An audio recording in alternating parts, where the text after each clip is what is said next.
Welcome to சினிபி channel. இன்னைக்கு இந்த வீடியோல தமிழ்ல ரீசெண்டா ரிலீஸ் ஆன பிளாக் மூவியோட பிரேக் டவுன் தான் பார்க்க போறோம். வீடியோவை ஸ்கிப் பண்ணாம ஃபுல்லா பாருங்க. படத்தோட ரிவ்யூக்கு போறதுக்கு முன்னாடி இந்த படத்தோட ஒன் லைன் ஸ்டோரிய பார்க்கலாம். ஹாலிடேக்காக போற ஒரு கப்பல் சூப்பர் மூனால ஏற்படுற டார்க் ஜோனை கிராஸ் பண்றப்போ அதே டைம் லைன்ல நடக்கிற வேற பல ரியாலிட்டிக்கு போயிடுறாங்க. இதுல எது உண்மையான ரியாலிட்டி, இது எந்த அளவுக்கு பாசிபிள், இது எதனால நடக்குது, சயின்ஸ்ல ஒரு மனுஷனுக்கு ஒரே நேரத்துல மல்டிபிள் ரியாலிட்டிஸ் இருக்கலாம் அப்படிங்கறத இந்த படத்துல சொல்ல ட்ரை பண்ணிருப்பாங்க. இப்போ இந்த படத்தோட கதைக்குள்ள போலாமா? 1940 சென்னை கோஸ்டல் ஏரியால பிரிட்டிஷோட சீக்ரெட் லேப் வச்சு நிறைய மர்மமான விஷயங்களை ஆராய்ச்சி பண்ணிட்டு வந்துட்டு இருக்காங்க. அப்படி என்ன பண்ணாங்க அப்படிங்கிற டீடைல்ஸ் எதுவும் இல்ல. ஆனா ஒரு 20 வருஷத்துக்கு அப்புறமா அங்க ஒரு பங்களா வந்திருக்கு. சூப்பர் மூன் வர அன்னைக்கு அங்க ஒரு 3 பேர் ஸ்டே பண்ண வராங்க. அது யாருன்னா மனோ அண்ட் அவங்க ஃப்ரெண்ட், அவரோட லவர். இதுல அந்த பொண்ணு மேல மனோக்கு ஒன் சைடா லவ் இருக்கு. அவங்க வீட்டை விட்டு வெளியே வந்தது மனோக்கு கொஞ்சம் கூட பிடிக்கல. ஆனா அந்த பொண்ணு கர்ப்பமா இருக்கனால வீட்டை விட்டு ஓடி வந்து கல்யாணம் பண்ணிக்கலாம் அப்படின்னு முடிவு பண்றாங்க. அன்னைக்கு நைட் மனோவோட அந்த பங்களால ஸ்டே பண்ணவும் டிசைட் பண்றாங்க. வேண்டா வெறுப்பா அவங்களுக்கு ஹெல்ப் பண்ற மனோ அவங்கள விட்டுட்டு நல்லா தண்ணி அடிக்கிறாரு. அவர் அடி மனசுல இருக்க வன்மம் வெளியே வர அவங்கள கொலை பண்ணலாம் அப்படின்னு டிசைட் பண்ணி துப்பாக்கியே எடுக்கிறாரு. ஆனா அப்ப ஏதோ ஒரு வித்தியாசமான சத்தம் கேட்டதும் சத்தம் வந்த டிரெக்ஷனுக்கு போறாரு. அங்க இருக்க பிளாக் ஸ்பாட்டை கிராஸ் பண்ணி போறப்போ சேம் அவரோட பங்களா அங்க வருது. அங்க உள்ள போய் பார்த்தா அவங்க ஃப்ரெண்ட் அண்ட் அந்த பொண்ணு துப்பாக்கியால சுடப்பட்டு செத்து போயிருக்காங்க. அவங்க கிட்ட யார் வந்தா அப்படின்னு கேக்குறப்போ டைட்டில் கிரெடிட்ஸ் வருது. இப்போதான் கரெக்ட் டைம்க்கு ஸ்டோரி வருது. பிரியா பவானி சங்கரும் அவங்க ஃப்ரெண்டும் காருக்குள்ள கொஞ்சம் சோகமா உட்காந்து ஏதோ டிஸ்கஸ் பண்ணிட்டு இருப்பாங்க. அதுல பிரியாவோட மேரேஜ் லைஃப்ல ஏதோ ஒரு கிரைசிஸ் மாதிரி டீனோட் பண்ணிருப்பாங்க. கொஞ்ச நேரத்துல அவங்க கூட அவங்க ஹஸ்பண்ட் ஜீவாவும் ஜாயின் பண்ணிடுறாரு. ஆரண்யாவும், அதாவது பிரியா பவானி சங்கரும் ஃப்ரெண்ட்ஸோட ஒரு பப்ல டான்ஸ் பண்ணிட்டு இருக்காங்க. அப்போ ஆரண்யாவோட ஃப்ரெண்ட் கிட்ட ஒருத்தன் மிஸ்பிஹேவ் பண்றத பார்த்து நம்ம ஹீரோ ஜீவா என்டர் ஆகி அவனை அடி வெளுத்துடுறாரு. இதனால அப்செட் ஆன நம்ம ஹீரோயினை கன்வின்ஸ் பண்ண ஒரு ஹாலிடே ட்ரிப் போலாம் அப்படின்னு கூப்பிடுறாரு நம்ம ஜீவா. அப்போ நம்ம ஹீரோயின் வெக்கேஷனுக்காக சூஸ் பண்ண இடம் தான் சென்னை உப்புலப்பாக்கம் ஏரியால இருக்க பீச் வில்லா. அங்க போனா அவங்க வீட்டுக்கு தேவையான கிளாசரி எல்லாம் வாங்கலாம் அப்படின்னு போறப்போ நம்ம ஹீரோ சார் பப்ல யார் அடிச்சாரோ அவரையே திரும்ப மீட் பண்ணி சாரி கேக்குறேன் அப்படின்னு சொல்லிட்டு திரும்ப அவர்கிட்டயே அங்க ஒரு பிரச்சனையும் பண்ணிட்டு வந்துடுறாரு. அப்படி பிரச்சனை பண்ணிட்டு வீட்டுக்கு வரப்போதான் வீட்டுக்கு முன்னாடி ஜீவா பேருக்கு ஃப்ரம் அட்ரஸே இல்லாம ஒரு கொரியர் வந்திருக்கு. அதை யார் அனுப்பியிருப்பா அப்படின்னு 2 பேருக்குள்ள ஆரம்பிக்கிற ஒரு சந்தேகம். அவங்க யோசிக்கிறப்போ திடீர்னு அவங்க ஃப்ரெண்ட் சாரா வராரு. அவரு ஜீவா தான் ஏதோ பிரச்சனையில கால் பண்றாரு அப்படின்னு சொல்லி என்ன விஷயம் அப்படின்னு கேட்டதும் ஜீவாக்கும் பிரியாக்கும் ரொம்ப கன்ஃபியூஷன் ஆகுது. அவங்க நாங்க கால் பண்ணலையே அப்படின்னு சொல்ல ஒருவித குழப்பத்தோட சாரா வெளியே போறாரு. அப்போ அவங்க வீட்ல இருக்க டைமை பார்த்தா அங்க 11:07 காட்டுது. அவருக்கு லைட்டா டவுட் வருது. டைம் தப்பா இருக்கே அப்படின்னு சொல்லிட்டு போறாரு. கார்ல அவருக்கு அகைன் டவுட் வருது. போன்ல இருக்க கால் ஹிஸ்டரிய செக் பண்றப்போ ஜீவா கால் பண்ண டைம் பார்த்தோம்னா அதோட டைம் 12:17. அதுக்கப்புறமா அவர் செக் பண்ணிட்டு இப்போ வீட்டுக்கு போறப்போ அப்போ போன்ல இருக்க டைம் 2:34 காட்டுது. இந்த இடத்துல ஆடியன்ஸ் நமக்கு ஏதோ டைம் ஸ்வாப் இல்ல ஏதோ ஒரு டைம் டிராவல் நடந்துட்டு இருக்கு அப்படிங்கிற டவுட்டும் வரும். இப்படி அவங்க போனதுல இருந்தே நிறைய அமானுஷ்யமான விஷயங்கள் அடுக்கடுக்கா நடக்குது. இதெல்லாம் வெறும் இல்யூஷன் அப்படின்னு சொல்லி 2 பேரும் அவங்கள அவங்களே கன்வின்ஸ் பண்ணி ட்ரை பண்றப்போ கரண்ட் கட் ஆகுது. அப்போ இவங்க மட்டுமே இருக்கிறதா சொன்ன அந்த வில்லால வேற யாரும் இருக்காங்க அப்படின்னு தெரிஞ்சு 2 பேருமே அவங்க யாரு அப்படின்னு பார்க்க போறாங்க. அப்படி போய் பாக்குறப்பதான் இவங்களுக்கு மிகப்பெரிய ஷாக் இருக்கு. பிகாஸ் அங்க போய் பார்த்தா இவங்கள மாதிரியே இருக்க 2 பேர் அங்க இருக்காங்க. அப்போ நம்ம யாரு, இதுல யாரு ரியல் அப்படின்னு 2 பேரும் கன்ஃபியூஸ் ஆகி அங்கிருந்து தப்பிக்கவும் ட்ரை பண்றாங்க. அங்கிருந்து தப்பிக்க நினைச்சாலும் தப்பிக்க முடியாம அங்கேயே சுத்தி சுத்தி வராங்க 2 பேரும். ஏதோ டைம் லூப்ல ஸ்டக் ஆன மாதிரி இவங்க ஒரே பிளேஸ்ல ஸ்டக் ஆகிட்ட மாதிரி இருக்கும். அங்கிருந்து அவங்களால தப்பிக்கவே முடியல. அதுக்கப்புறமா தான் அங்க இருக்கிறது வேற யாரும் இல்ல, நம்ம தான் அவங்க, அவங்க தான் நம்ம. இது ஏதோ ஒரு மிரர் வேர்ல்ட் அப்படிங்கிற ஒரு கன்ஃபியூஷன் அவங்களுக்கு வருது. அதுக்காக அவங்க ஒரு சில எக்ஸ்பெரிமெண்ட்டும் ட்ரை பண்ணி பாக்குறாங்க. லைட் ஆன் ஆஃப் பண்றது, ஆப்போசிட்ல இருக்க வீட்டுக்கு லெட்டர் போடுறதுன்னு. அப்போ அவங்க எக்ஸ்பெக்ட் பண்ணாத லெட்டரும் அவங்க எக்ஸ்பெக்ட் பண்ணாத நேரத்துல ஜீவாவும் வந்துடுறாரு. சோ இது மிரர் வேர்ல்ட் இல்ல அப்படிங்கிறது நமக்கு கிளியர் ஆகணும்.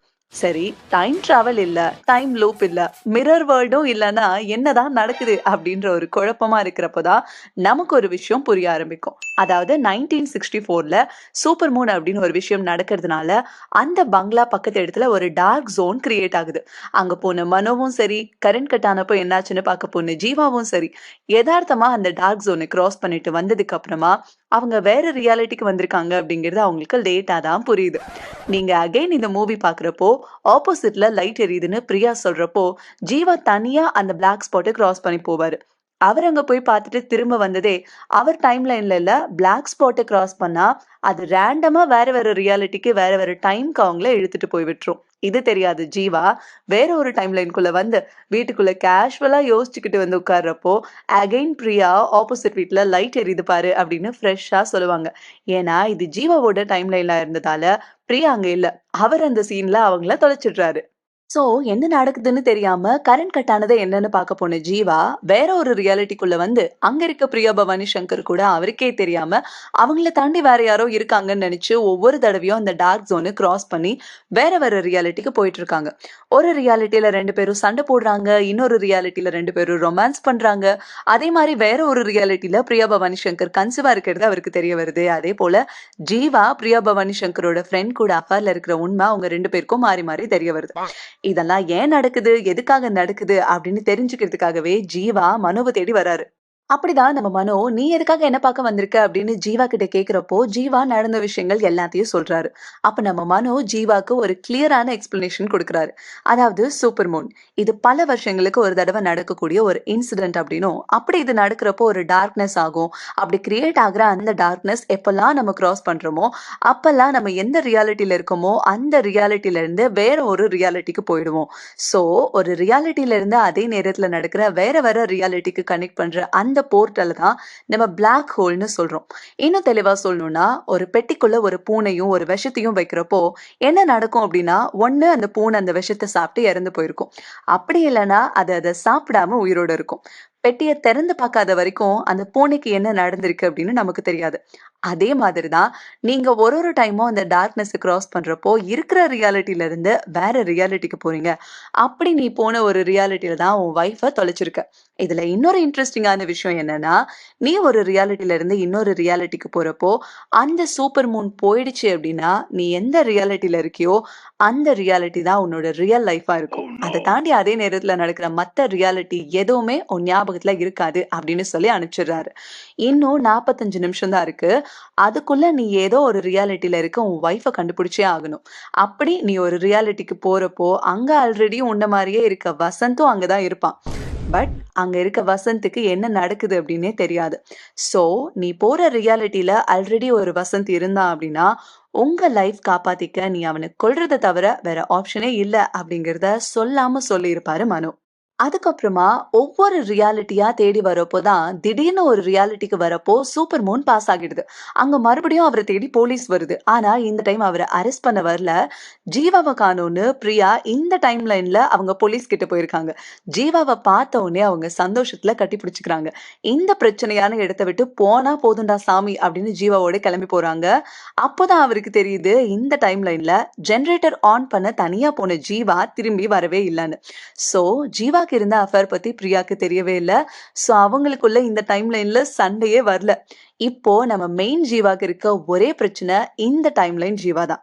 அவருக்கு இருக்க தேஜாவோ எக்ஸ்பீரியன்ஸ வச்சு ஜீவா ஜெனரேட்டர் ஆன் பண்றதுக்காக பெட்ரோல் வாங்க வந்திருப்பாரு அப்படின்னு கெஸ் பண்ணி, பெட்ரோல் பங்க் வந்து அந்த டைம் லைன் ஜீவாவோட சண்டை போட்டு அவர கொன்னு, இவரு கன்டின்யூ பண்ற மாதிரி இந்த மூவிய டார்க் ஷேட்ல முடிச்சிருப்பாரு டைரக்டர். ரொம்ப நாளைக்கு அப்புறமா ஒரு டிஃபரெண்டான ஸ்டோரிய சூஸ் பண்ணியிருக்காரு நம்ம ஜீவா. தமிழ் சினிமாவுல மல்டிவர்ஸ் பேஸ் பண்ணி வந்த first science fiction movie Black தான். 2013ல ரிலீஸ் ஆன கோஹரன்ஸ் மூவியோட ரீமேக்ஸ் தான் இந்த படம். தமிழ் சினிமாவுல டிஃபரெண்டான ஐட்டம்னா கூட சொல்ல வந்த கதைய இன்னும் கொஞ்சம் தெளிவா சொல்லியிருக்கலாம். Quantum physics, multiple reality, parallel world இப்படி பல விஷயங்கள சொன்னதால நம்ம ஆளுங்க ரொம்பவே கன்ஃபியூஸ் ஆயிட்டாங்க. இன்னும் கொஞ்சம் இந்த கான்செப்ட்லாம் தெளிவா சொல்லியிருந்தாங்க அப்படின்னா, பிளாக் மூவி மிகப்பெரிய ஹிட் அடிச்சிருக்கும் அப்படிங்கிறதுல எந்த சந்தேகமும் இல்ல. அப்படி இருந்தா கூட தமிழ் சினிமாவுல ஒரு புதுவிதமான முயற்சி எடுத்ததுக்கு பிளாக் டீமுக்கு ஒரு அப்ரிசியேஷன் குடுத்துடலாம். என்னதான் சொல்லுங்க பாஸ், எங்களுக்கு படம் புரியவே இல்ல பாஸ் அப்படின்னு சொல்றவங்களுக்கு இந்த மூவில என்னென்ன மாதிரியான விஷயங்கள சொல்ல வராங்க, இவங்க சொல்ற அந்த சயின்ஸ் கான்செப்ட் என்ன அப்படிங்கறதெல்லாம் பத்தி நம்ம பார்ட் 2வா அடுத்த வீடியோல பார்க்கலாம்.